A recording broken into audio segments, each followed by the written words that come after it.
Zolushka kapelnitsasi haqida nima bilasiz? Bu organizmni yoshartirib sog'lomlashtiruvchi maxsus dori kokteylidan vena ichiga yuborish metodikasi. Kapelnitsa tarkibida 3 ta kuchli antioksidant mavjud: glutatsion, alfa-lipoiya kislota va vitamin C. Kutilgan natija olish uchun 5-10 ta protsedura kerak bo'ladi. Birta protsedura bir haftada bir marta qilinadi, to 10 haftagacha.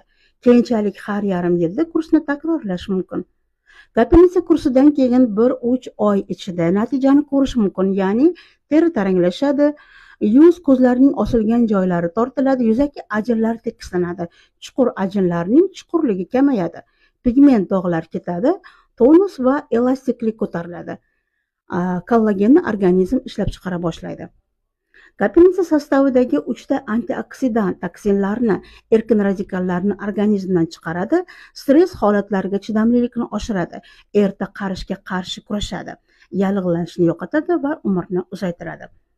Zolushka tomchisi Cinderella infuzion terapiyaning yangi innovatsion metodologiyasi bo'lib, u eritmaning faol tarkibiy qismlarini tanaga bir zumda kirib borishini osonlashtiradi.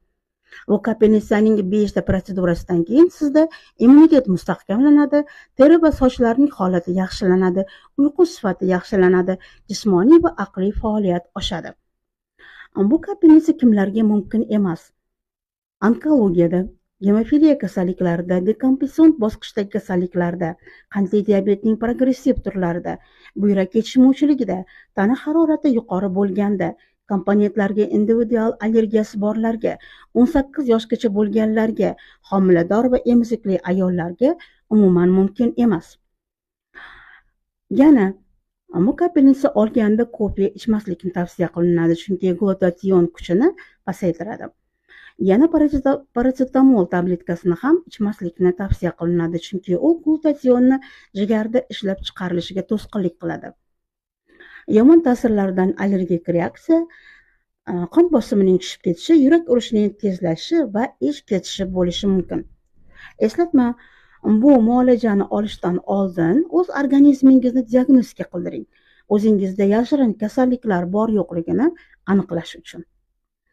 Bu videoni Zolushka kapelnitsasini qildirmoqchi bo'lgan tanishlarga jo'nating. Agar sizga foydali bo'lgan bo'lsa, menga obuna bo'ling, like bosing va kommentariyada plus belgisini qoldiring. Va yana qo'shimcha ma'lumot olmoqchi bo'lsangiz, direktga yozing.